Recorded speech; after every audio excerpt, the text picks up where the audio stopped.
Dodati malo soli u kipuću vodu, oko 5 grama. 200 grama tortelina sa sirom.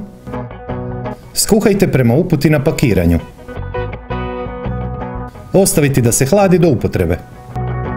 Dinju spremite u hladnjak kako bi se barem malo ohladila.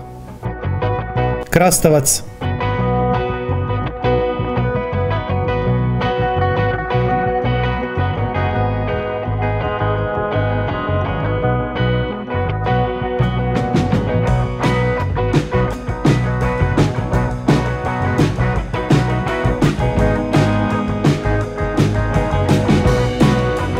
Posolite i ostavite oko 10 do 15 minuta da otpusti gorčinu i višak vode.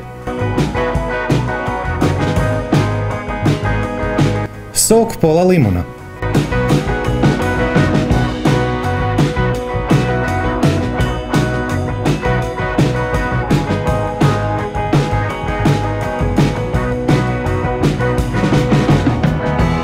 Velika žlica ekstra djevičanskog maslinovog ulja.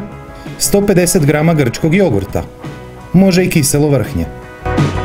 Mala žličica sušenog kopra, neki kažu mirođije, papar, prstohvat soli, češanj češnjaka.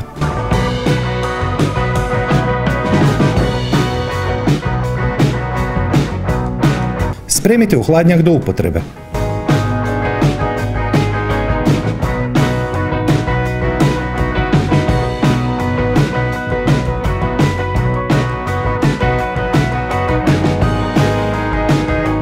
Četvrtina dinje,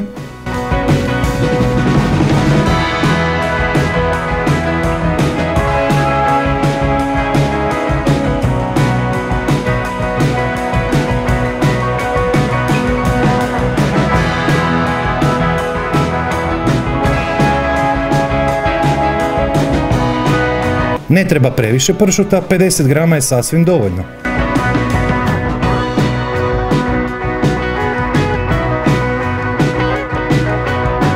Ispod svakog mog videa je pisani recept, popis sastojaka, postupak i savjeti koji nisu stali u video, ali i preporuke za zaista velik broj salata koje bi volio da probate, a možda ste ih propustili.